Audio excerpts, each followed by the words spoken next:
자, 10번째 썰 한번 가보도록 하겠습니다. 댓글 컨텐츠고 영상 제목 안 쓰고 안 사고 남들 따라하면 평생 못 모읍니다 라는 영상에 달린 댓글입니다. 안 쓰고 안 사고 이게 가장 돈 모으는 기본 방식이에요. 그러니까 돈 모으려면 두 가지 중에 하나를 해야 됩니다.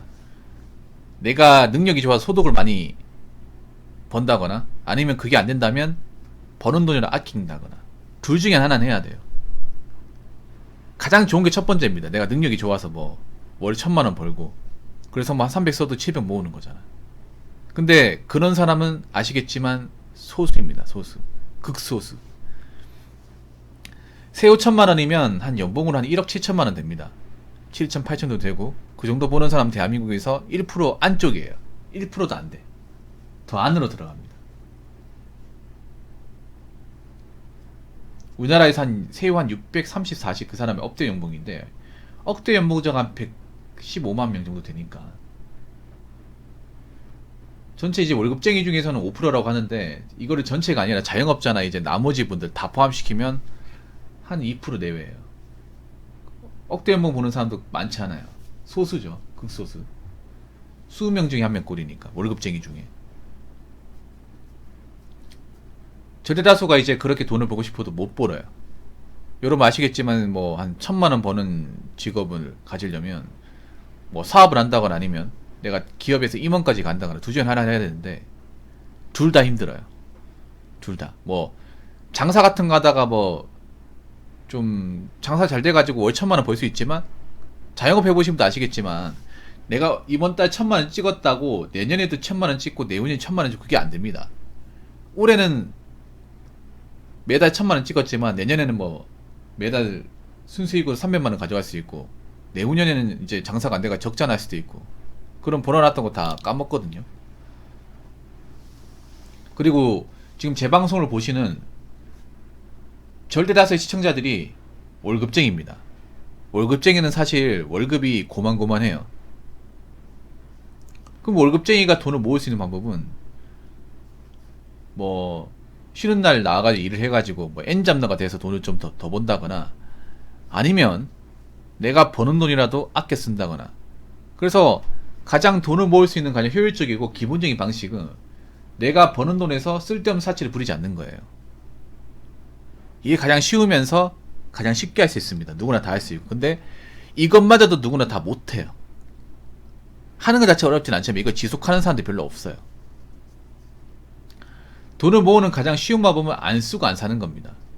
근데 사람이 아예 안 쓰고 안 살 수는 없단 말이에요. 적당히 쓰고 적당히 안 써야 되는데 문제는 요즘 사람들이 안 쓰고 안 사는 사람들이 그렇게 많지가 않아요. 그러니까 안 쓰고 안 사는 걸 못 견뎌. 그리고 쓰더라도 너무 많이 써요. 비싼 것들을. 그러니까 뭐 돈이 모이기는커녕 오히려 빚만 지고 있죠.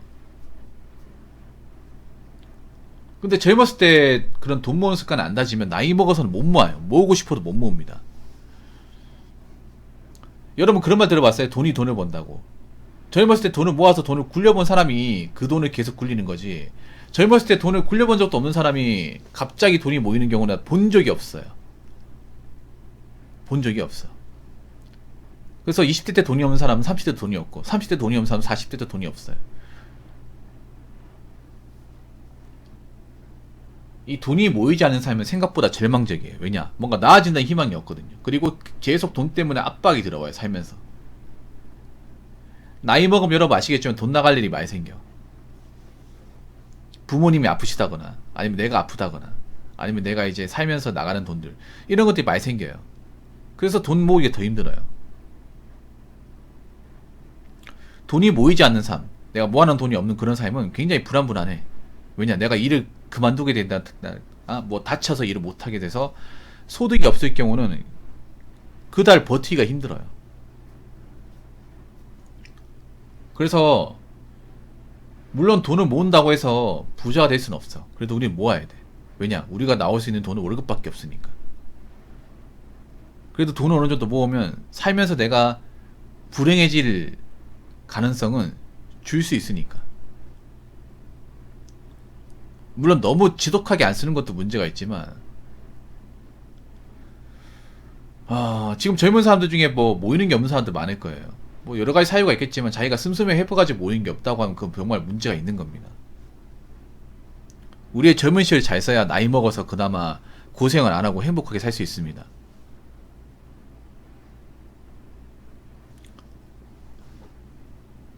젊어서 돈 쓰면서 돈이 모이지 않는 삶을 살겠다. 그럼 나이 먹어서 고생하는 걸 각오하셔야 됩니다. 근데 그 고생이 본인이 생각하는 것보다 훨씬 더 힘들 거예요. 훨씬 더 서글플 겁니다. 그렇게 살기 싫으면 지금 내가 어떻게 돈을 벌고 이 돈을 어떻게 관리할지를 잘 판단해 보시기 바라겠습니다. 자, 댓글 한번 읽어보도록 하겠습니다. 와이프랑 한 달 생활비, 통신비, 식비, 원리금 등 다 포함해서 140에서 150만원 씁니다. 뭐 잘 안 삽니다. 특히 옷 절대 안 삽니다. 반팔티 5,000원, 긴팔 15,000원, 바지 24,000원보다 비싸면 안 삽니다. 외식도 잘 안 합니다. 한다면 콩나물국밥 4,000원, 시락국밥 3,000원. 해외여행 가고는 싶죠. 지금은 아닌 것 같아요. 국내여행 당일치기 하거나 차박합니다. 숙박비 아까워요. 일정이 길면 동네 목욕탕 가서 씻으면 됩니다.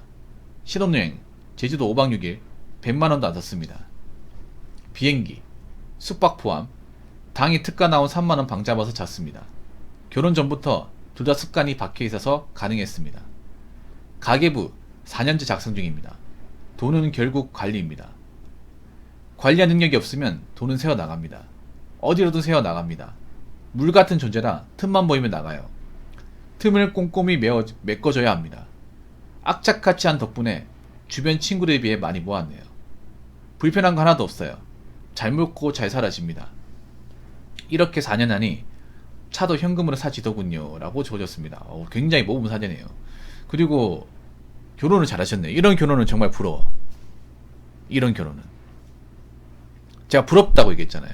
모든 결혼이 다 부럽다고 한 게 아니라 이런 결혼이 부럽다고 했어요. 왜냐? 우리가 아무한테나 부럽다는 표현을 안 쓰죠. 부럽다고 얘기할 수 있는 사람은 소수예요. 왜냐? 뭐 아직도 결혼이 있긴 합니다만 그 결혼 중에 이런 결혼은 잘 없거든요. 이런 부부가 이렇게 궁합이 잘 맞고 이렇게 뭔가 좀 열심히 살고 미래를 내다보는 부부는 잘 없습니다. 이렇게 하기 힘들다는 거 결혼하신 분들 아실 거예요. 여러분 돈 모으는 게 왜 있는지 아십니까?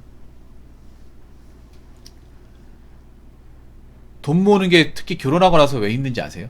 돈 모으는 게 결혼하고 나서 더 힘들어요. 사실 혼자서 돈 모을 때보다 결혼하고 돈 모으는 게 훨씬 더 어렵습니다. 왜 그러냐 하면 나는 돈을 모으려고 아껴 쓰지만 정작 한쪽이 돈을 써버리면 답이 없어요. 이거 아마 결혼하신 분들은 아니라기 못할걸? 뭐냐 하면 그런 경우 있어. 뭐냐면 내가 총각지에 돈을 잘 모았는데 결혼하고 나니까 돈이 안 보인다. 이런 경우 덜어 있어요. 이게 결혼해가지고 아무래도 이제 주거비용 발생하고 생활비 많아지니까 그런 것도 있는데 와이프가 소비를 조절하지 못해가지고 돈을 못 모으는 경우는 좀 많습니다. 남편분들 부인하지 못할 거예요. 그래서 돈을 모으려면 서로 합심을 해야 돼. 나는 돈을 모으고 싶은데 와이프는 쓰고 싶다 이러면 돈이 안 모여요. 반대로 와이프는 돈을 모으고 싶지만 남편이 자꾸 이것저것 사고 싶은 게 많으면 돈이 안 모여. 그래서 이렇게 서로 이제 좋은 어떤 가치관을 가지고 있는 부부가 만나는 것도 참 복이에요. 왜냐하면 대한민국 모든 부부가 다 이렇지 않거든요. 와 대단하네요. 와이프랑 한 달 생활비, 통신비, 식비, 원리금 포함해 140, 150 이거 정말 적게 나가는 겁니다. 정말 적게. 와 이게 혼자 사는 게 아니라 와이프도 합심을 해야 돼. 이 정도 140, 150 나간다고 하면 뭐냐 하면 배달 음식을 거의 안 시켜 먹는다는 거예요. 집에서 해 먹는다는 얘기입니다. 웬만하면 장으로 해결하고 배달 음식도 어떤 기념일 아니면 주말 아니면 안 시켜 먹을 거야 아마. 평소에 밥을 해 먹어야 됩니다. 그러면 아마 이 댓글 다신 남편분이나 와이프분이 요리를 좀 한다는 거예요. 도마에 칼질을 해야 됩니다. 취사를 한다는 얘기예요. 이렇게 하기 쉽지 않거든요. 요즘 보면 요리 실력이 부족한 분도 많이 있거든요. 그래서 배달 음식 먹거나 아니면 뭐 인스턴트 먹거나 그렇게 대충 때우는 분들이 많아요. 야, 긴팔티 5,000원, 반팔티 5,000원, 긴팔 15,000원, 바지 24,000원보다 비싸면 안 산다고요. 야, 그럼 브랜드는 입지도 않겠네요. 외식도 잘 안 한다. 자, 외식도 잘 안 한다는 얘기는 뭡니까? 집에서 해 먹는다는 거죠. 한다면 콩나물국밥 4,000원. 시락국밥 3,000원. 근데 콩나물국밥도 요즘 4,000원이 없는데 이것도 본인이 발품 팔았나봐 이게. 와, 이게 근데 중요한 게 이분은 결혼하신 분이에요. 혼자서 이렇게 먹진 않고 와이프랑 같이 나가서 먹는다는 건데 이건 와이프도 따라줘야 되거든요. 이게 정말 어려운 게 뭐냐면 나는 이렇게 먹고 싶은데 와이프가 나는 누가 촌스럽게 이런 거 먹고 누가 이런 거 먹는다 그래.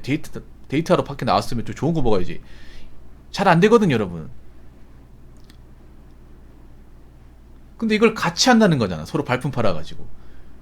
와, 근데 나 와이프분 존경하고 싶은데, 이거? 왜냐하면, 이 와이프분 중에 이런 거 오케이 할 분들 많지 않거든, 솔직히 말해서.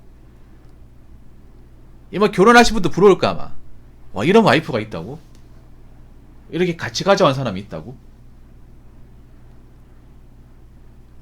그렇죠. 재래시장 가야 됩니다. 대구로 치면 칠성시장이나, 칠성시장 아니면, 봉덕시장, 예. 성당시장 이런 데 가야 돼. 그러니까 여러분 대형 시장 말고요. 그러니까 큰 시장 말고 오히려 서문시장 가면 비싸요. 서문시장 땅값 비싸가지고 대신돈 비싸가지고 그런 데 가면 더 비싸게 팔아요. 절대 4,000원 안 돼. 거긴 8,000원 줘야 돼요. 그래서 좀 허름한 시장이 있죠. 그러니까 약간 좀 구석탱이 있는 시장. 아는 사람만 아는데 좀 지저분한 시장들이 있잖아요. 바닥에 이제 물기 있고 좀 어둡고 쾌쾌한 데 있잖아요. 그런 데 가야 돼. 맛집 같은 데 가면 4,000원 안 팔아요. 분명히. 와. 국내여행 당행치가 차박한다. 숙박비 아깝다. 일정이 길면 동네 목욕탕 가서 씻는다. 와. 5박 6일 100만원 땄었다고요? 비행기 숙박 포함. 당일 특가 나온 3만원 방정. 이게 왜 가능하냐면 이게 서로 있잖아요.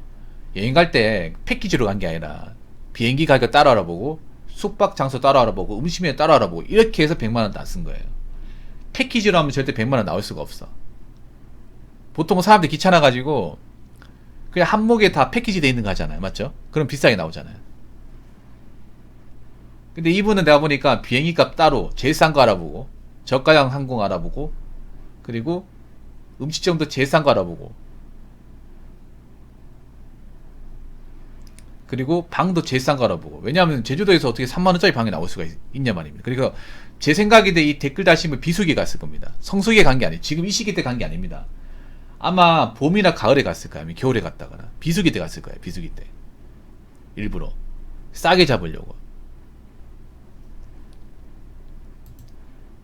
이게 그러니까 성수기 때 갔으면 이 가격이 안 나왔을 거예요. 와, 대단하네요. 솔직히 이런 부부들은 좀 부럽습니다. 이런 결혼은 정말 많이 했으면 좋겠어. 이런 결혼하시는 부부들 정말 많았으면 좋겠습니다. 개인적으로. 현실에서는 이런 부부들이 그렇게 많지는 않거든요. 이게 힘들거든 사실. 이렇게 사는 게 이 댓글 하시는 분도 힘들지만 와이프분이 힘들어요. 특히 여자분들 이걸 못 견뎌합니다. 예, 못 견뎌요. 쪽팔려 하거든요. 근데 이걸 와이프도 같이 한다는 거 봤을 때는 그래도 진정한 부창부수가 아닌가. 예. 부창부수 사자성 아십니까? 남편이 주장하면 와이프가 따르는 거. 이걸 부창부수라거든요. 이렇게 뭔가 비슷한 사고방식을 가진 사람끼리 결혼해 사는 것도 이것도 복이에요. 사실 왜냐하면 결혼하면 솔직히 싸우는 이유가 반대 케이스가 많거든요. 서로 비슷한 사람끼리 이렇게 닮아서 결혼하는 케이스 있지만 연애에서 뭔가 반대가 끌려가지고 결혼하는 케이스가 많은데 난 부부끼리라고 봤을 경우에 결혼을 한다고 했을 때 서로 비슷한 사람끼리 해야 돼. 예. 경제적인 어떤 환경이나 소비 습관, 생활 습관이 비슷한 사람끼리 결혼해야 오래 산다고 생각합니다. 연애 때는 사실 반대가 끌리고 하는 경우가 많잖아. 근데 결혼해서는 오히려 반대 케이스가 더 많이 싸우고 안 맞는 경우가 많더라고요. 보니까 비슷한 사람끼리, 비슷한 케이스끼리 결혼한 분들 중에 뭐 문제 생긴 경우 잘 없더라고요. 특히 경제관념 비슷하면 정말 좋죠. 이렇게. 아무튼 좋은 댓글 달아주셔서 감사하고 앞으로도 돈 잘 모으시기 바라겠습니다. 자, 이상으로 11번째 썰 마치도록 하겠습니다.